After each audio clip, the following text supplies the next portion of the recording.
I feel like the background, the Lincoln Square background, I feel like we've upped our production values Oh, now that yeah, we're we not. are. We are. Yeah, And that's great, man.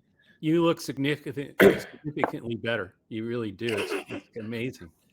It's because Anyway, the camera is blurrier. That's yeah. the key. Everyone's using these high def cameras now. I think the answer is to go completely low def. Like if I were 1 pixel, everyone say I would look great. How are you, man? We're Maybe. live. Yeah, I think we are live now. So let's get to the questions, or unless you got something else on your mind.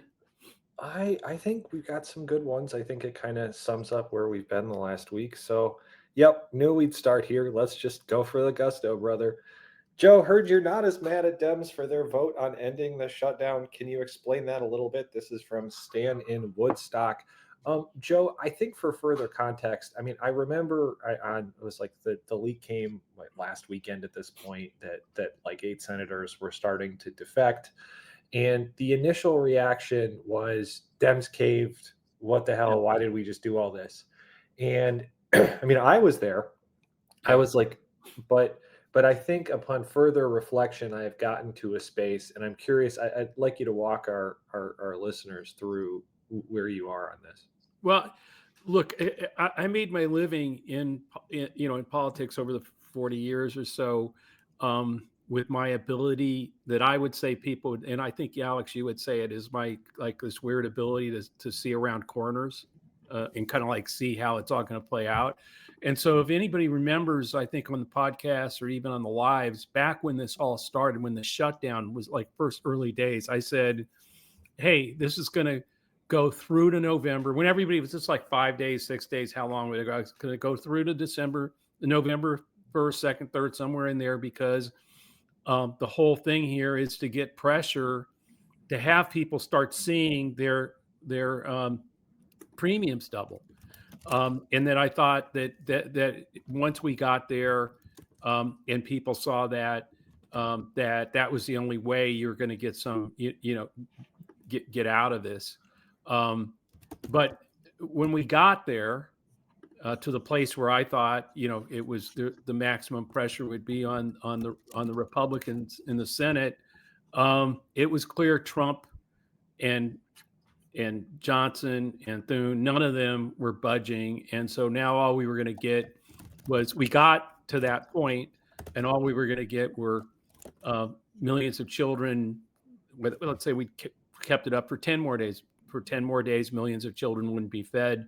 Um, and air traffic controllers would not be able to get child care or figure out how they stop, how they would still have to get Uber jobs to make ends meet. So I wasn't as angry. Look, everybody should be angry.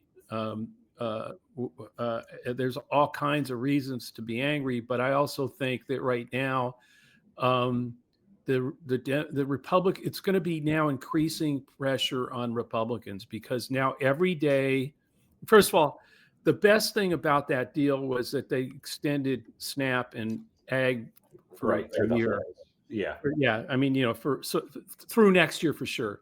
So, what I said was, I remember saying on the day it got solved is, okay, the number of the day is 81. That's how many days we had until the next shutdown. Because here's what's going to happen: either the Republicans are going to cave in the Senate, if the pressure is now on them to cave on healthcare. Either they cave in the Senate, uh, they may, but Johnson probably won't take it to a vote in the House. And if he does, Trump will probably and somehow that miracle happens, Trump will veto it. So at that point, on January 30th, I would predict right now that there'll be a shutdown overextending healthcare. And everybody in the country now knows what it's about, gets it, everybody will have seen their bills go up. And you Right. see And the SNAP and the feds aren't hostages anymore. yeah, and they can't hold They can't hold the federal government or SNAP or children hostage. So my point is, yeah, look, I understand the anger, but there wasn't much else we were going to get except inflicting a lot of pain on children who weren't going to get fed and others. So now the pressure turns the other way, and if you look at it, um, It's the Republican that pressure is already hitting. I mean, Republican senators are already starting to defect and say that they want to extend the ACA exemption tax credits. So we'll see. But right now, um, I think, and also, by the way, with Epstein, that was the other thing. The real fact of the matter is, and was, this was always the Epstein shutdown. It always was. The reason Speaker Johnson kept the House out. I mean, on vacation the Was to avoid entire the time, discharge was position to petition. Yeah. avoid that. That's what this was all about. Well, and And you so, think about but what's the come up. deal put that on the table, and look what that's doing. So anyway, that's my Well, I mean, you look at like Truth Social, which we unfortunately have to do in our day jobs so that you watching this don't have to. I mean, it's like the top trending things are like Epstein files. Where are the yeah Epstein files? Where is Trump? Like, it's it's clear, and I think we'll see this in some of our other media monitoring. Epstein has completely exploded again. I mean, it did help that there's an email from him saying Trump's with me for Thanksgiving while right. Trump was president. So, Yeah, and after he'd already pled guilty to I to do. to, Before we move to the too much into Epstein, though, I did yeah. want to. There's one thing that kind of was stuck in my craw this week, and I know we got a lot of questions for the podcast on this, so I'm synthesizing a little bit. What was irritating about how this all came out with the shutdown was that, and the resolution was that there was no like plan Right. delineated, and it felt like there were just Democratic defectors, and Chuck is weak, and you've got these Vichy Democrats on one side who are working with Republicans. Like, to the point, actually, to Sean's question, and thank you, Sam, for this. Schumer's super unpopular right now. Do you think he's doing a good job, or should he be primaried? The last part Yeah. we'll save for I another day. But my point is, it seemed like if we got to the roughly 3.5D chess that you just outlined, why did we not say last Saturday something along the lines of coming out strong? We're not going to let the Republicans hold them hostage anymore. We've demanded a vote. They've said they'll allow it. We've got Grijalva seated. We're going to focus on turning up the pressure on Trump so that we can then negotiate for your healthcare costs without using SNAP recipients and federal employees as a bargaining chip. Why was that not what happened on Saturday? Well, there were a whole lot of things that on messaging that could have been done better. Like, for instance, for day But 1, they day 2, never do day better 3. with this, No, man. no, day 4, day 5, why he lied about the Epstein files. He said he was going to release them. He hasn't. He lied to you that he was going to reduce prices on day 1. That hasn't happened. He lied to you saying he was not going to, that the ballroom wouldn't have anything to do with the East Wing. It wouldn't be touched. Next day, it was totally demolished. So, to the American people, why would anybody in the country believe just vote for this continuing resolution and don't worry, we'll get to health care? Why would anybody believe that lie? But we didn't do that. And by the way, it's day 5. And why would anybody believe this lie? But we didn't do that. Also, here's the king, who can order troops in the street, violate court orders, and do anything he wants. But hey, he's so weak he can't do an EO to pay air traffic controllers, or just tell his government to fund to feed children. No, he can't do that. No, he doesn't want to do that. So all that messaging would have been great. But I've looked from day 1, literally from day 1, when Trump won, I said that back then that Chuck Schumer, for all his ability during a time when you had to hold the caucus together and negotiate for 5 or 6 votes here or there to get important legislation passed. I mean, by sitting down back when you could with a Republican leader and actually move votes around, he was very good at that job. And that's how he was trained. And by the way, if you're in leadership, that's what you were trained to do for decades, and he was great at it.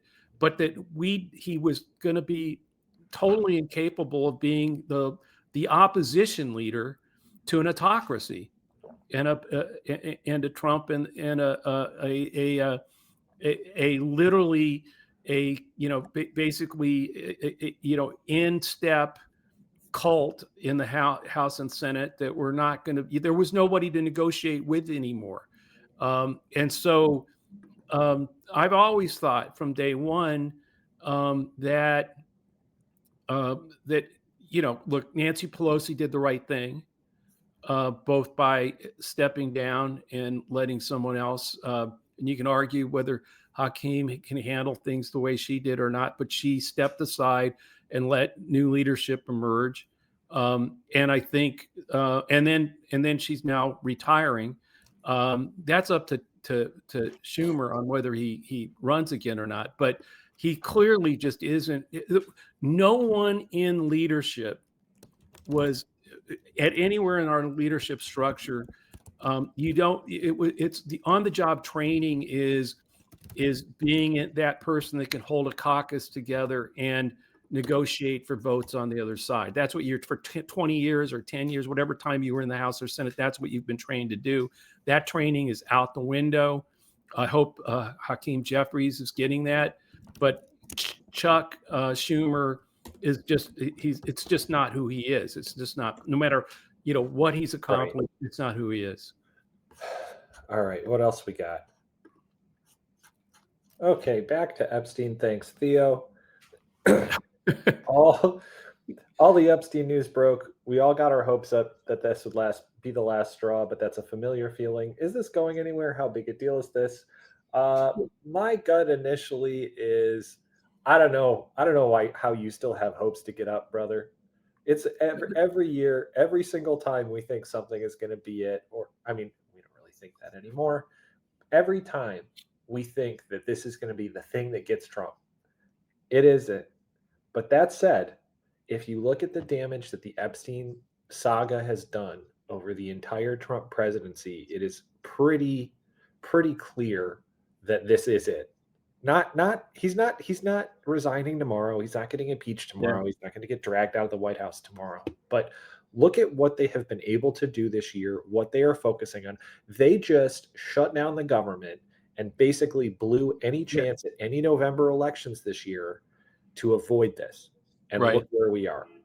What do you think? No, I would say that, look, and you and I pointed to this with independents. I'm talking about months ago when Bondi did I'm releasing them. They're sitting on my desk. I'm releasing the files. And the next, wait, there is no list. Almost immediately, you could see independents start to move away and move away from MAGA and Trump in a big way. And that sped up as troops were ordered into the streets and all that stuff. But clearly, when you look at what happened on election night, and 60% of independents in both New Jersey and Virginia voted with Democrats. When you look at people who hate both parties, 80% of them voted for Democrats. This is part of the unraveling of Trump and MAGA's hold, not necessarily on the Republican Party, but definitely on winning elections. I'll put it that way. That's not going to happen.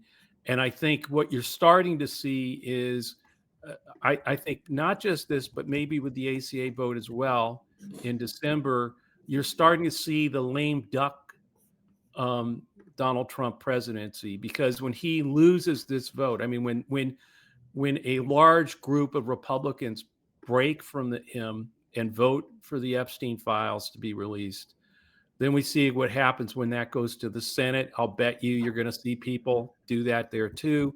And then the Senate has to vote on whether they're going to stick with him and let everybody's health care premiums double or not.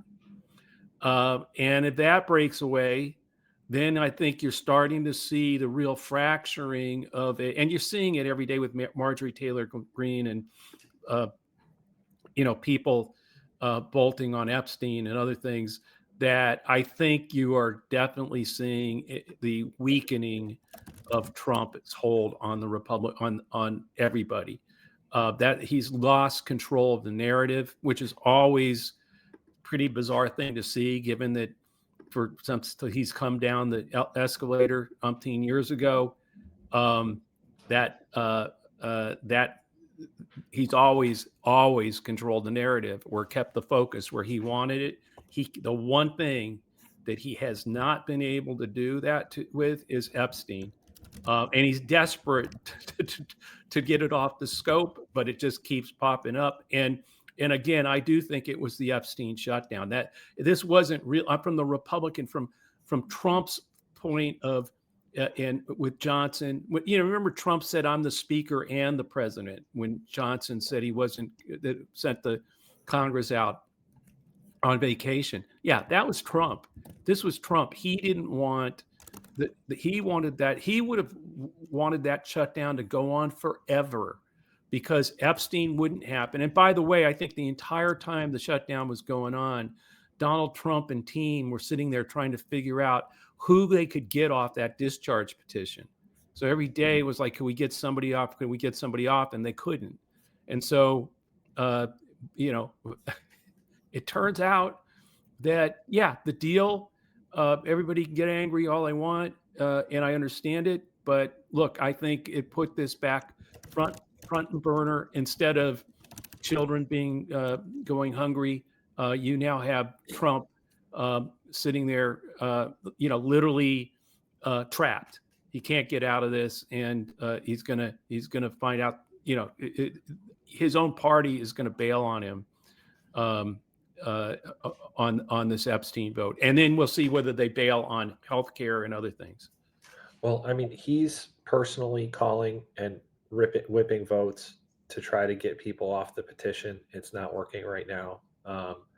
I mean, as long as they've got Massey, basically they're good. But it's going to be a situation where he is so.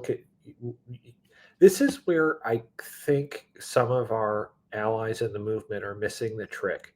You are forgetting who Trump is and who Trump cares about. And the answer is just Trump. Right. And this is an embarrassment for him.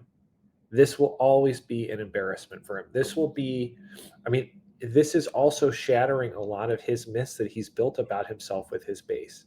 And what was it? Was it Watergate? It's not the crime, it's the cover up. Yeah. Right? Yeah, absolutely. The cover up here. Well, there may not even be a crime for all we know, but it's right. the cover up that's killing him. The constant, that is what's killing him. You're absolutely right. It's the cover up. It's these people. MAGA does not really care whether Trump committed a crime or not. That has been shown. He has a base of support that literally will follow him and cheer him on when he shoots someone on Fifth Avenue, or in this case, as part of a pedophile ring or whatever ends up coming out of this. But the fact that he is working so hard to use so many organs of government to cover this up, and that is what we're seeing in the data, what we're seeing in the polls, is he is part of that rigged system, and that is what is killing him. Yeah, which I don't think he has understood yet, or he doesn't care. And when you look at some of the explainers, that just tells you, like when Megyn Kelly, I think yesterday, says, but Epstein wasn't really a pedophile. He just liked girls that were legally too young, like 15. That's all it was. Like, yeah, like, no, it's illegal. They were, if it's illegal, it's illegal. Doesn't matter if it's 15, 8, 5, whatever. You're a pedophile. So I just think that you see them trying to, the people that are trying to not, trying to still be supportive somehow, are fumbling with like ridiculous. And by the way, I think the question was, if more facts don't come out, like, will we just all shrug? No, look, what you've seen so far is like 1%, or not even 1%, maybe 0.1% of the pages in those files, and what this cover up was, who he was covering up for, and why he'd be embarrassed and all that. And there's no way that there isn't damning information out there, even if it's, wait, you were covering that up for him or her. I mean, that's what I'm saying. It's going to be Yep. like, like Maxwell. I mean, like, why is she sitting in a Texas, country, country prison, with, uh,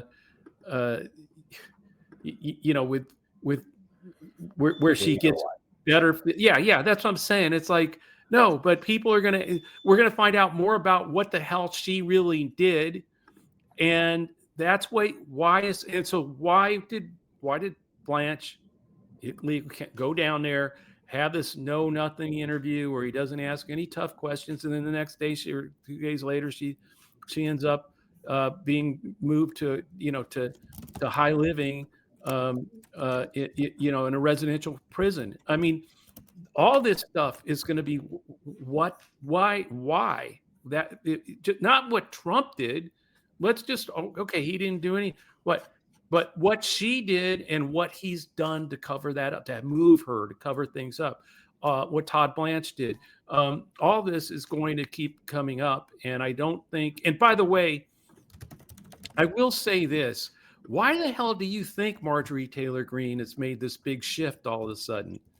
Could it just be that she actually has some understanding or belief about what's in those files or what we're all going to hear? Well, and we talked Um, about this on yeah, the podcast this yeah, week. It's a combination of maybe the loyal opposition.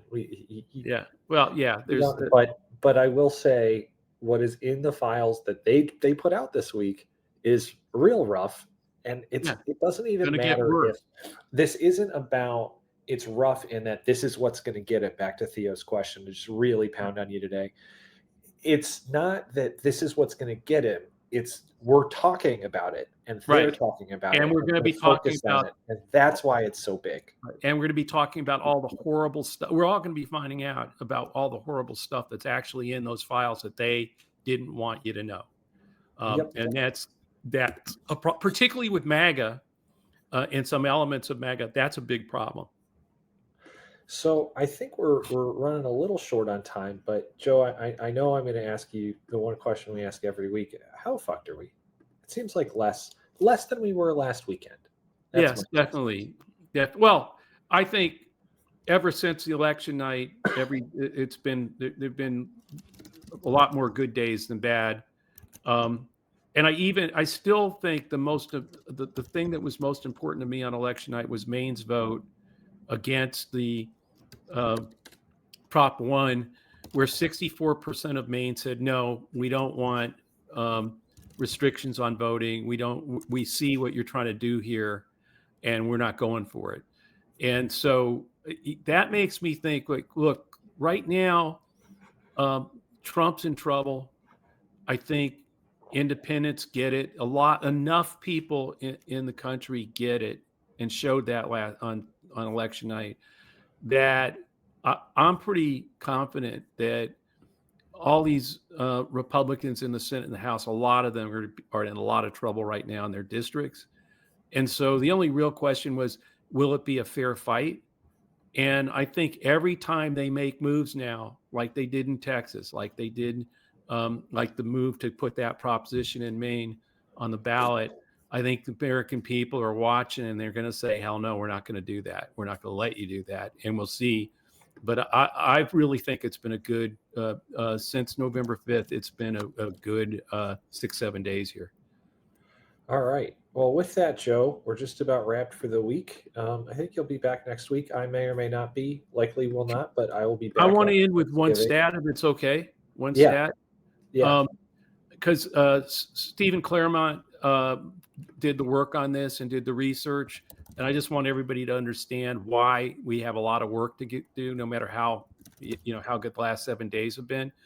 He looked at Virginia and saw that when we picked up the 64 seats out of 100 in the House of Delegates in Virginia, that we won every district in the state. That massive move was won by winning every assembly district, delegate district in the state, in which Harris had gotten 47.5% of the vote or higher. And then he overlaid that on the the congressional districts as we're being redistricted and all that. And he's asked, okay, what would, if that happened nationwide? In other words, we won every House district where Harris won 47% of the 47.5% of the vote or higher, what would the outcome be? In that scenario, we win 219 seats. We get the majority by 1 seat. That tells you, yeah, things have been good. We've had a good week, Yeah. but that's how much that's why we have to be vigilant. We have to work our asses off, and we have to fight every step of the way. Well, if you haven't listened to it yet, check out our latest That Trippi Show with Tim Wu. It's a fun one. It's not what I would call a normal author interview. We kind of get into like how we get out of the mess with tech. It's fun. Yeah. I enjoyed it. Joe, anything else you want to plug? The Two Joes podcast with Joe Klein and myself. He's the other Joe, or maybe I am. But anyway, check them out. Check out all the great Lincoln Square. Both our Substack writings and shows like The Enemy's List and the project, the Lincoln Project podcast and other things. There's all kinds of great stuff there and new shows all the time that I think are really the best platform where we're really trying to put as many ideas and people out there that are part of this movement to grow it and to get our message out. So thanks for watching. Hope you'll check that all out. Thanks, everybody.